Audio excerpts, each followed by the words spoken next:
Last day of driving a car for a whole entire year.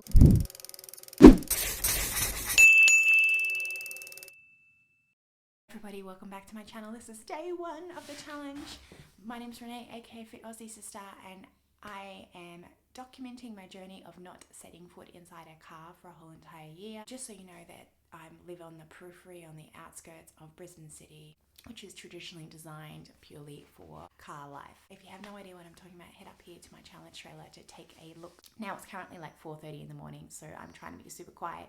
My kids' bedrooms are just here. All right, there are three things I want to talk about today. First one being why I chose to do this challenge. Second one being why World Bicycle Relief. And third being my goals for 2020.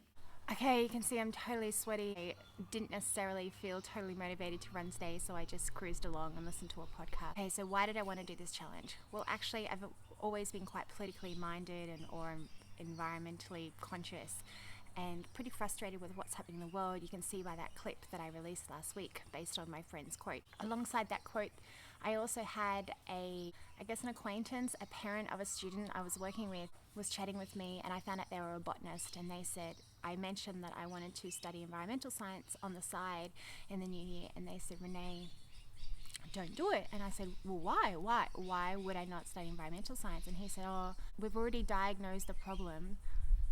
We need other people in other fields doing something. And that really got me thinking, and that's when I married this charity that I'd already heard about 3 years ago, World Bicycle Relief, with doing something big and attention grabbing, like not driving a car for a whole entire year, to draw attention to the fact that we can reduce our carbon footprint with some small changes. Obviously, raising money for a charity that is so close to my heart was really a motivation.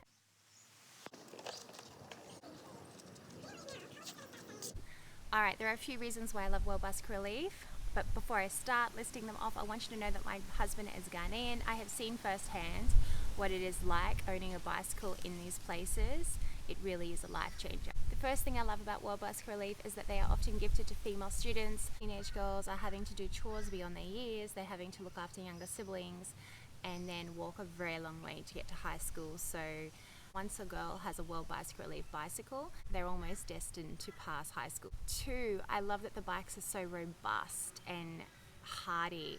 They're made of simple components. They're a simple bicycle, and they're specifically designed for the particular terrain that they're going to.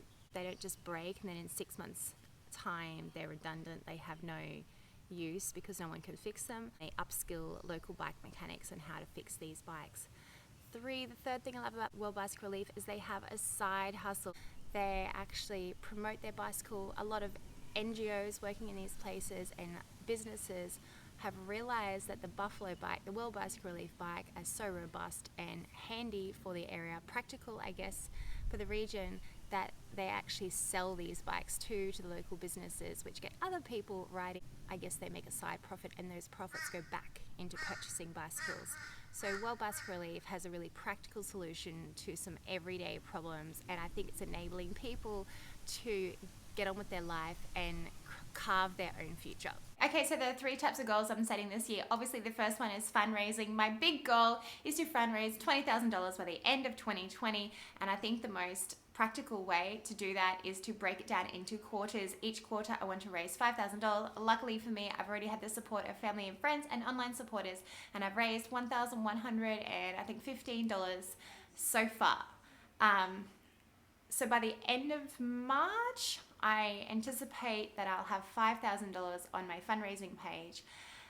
And seriously, guys, I'm open to suggestions. If you are local and you have any event ideas, any connections, any suggestions, please pop it in the description box below.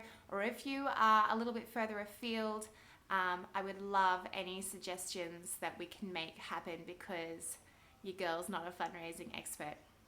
My next goals are my ultra runs that I want to do. So I've signed up for a few ultra runs, and next year, Brisbane Valley Rail Trail, a Last Man Standing. I've got my eye on the Guzzler or Brisbane Ultra Trail as well. I was hoping to smash some of my previous times out of the park and all off the bike, somewhat ambitious. I don't know how that's going to go, but I'm definitely going to vlog that and keep you up to date with my runs. And the third one is to build up my YouTube channel. I would love to have 10,000 YouTube subscribers by the end of the year and continue putting out 2 to 3 videos a week. All these goals seem ridiculously ambitious, but I know they're doable, and I would appreciate any of your feedback. I am all open to suggestions for all 3 of those goals. And of course, I would love if you could stick around and follow me on this journey. I think it's going to be a hairy one. Remember to please hit that subscribe button down below and watch out for my upcoming videos. Head over here to check out my last week's spoken word video, Somewhat Passionate, or down below to check out my next video. All right, check you later.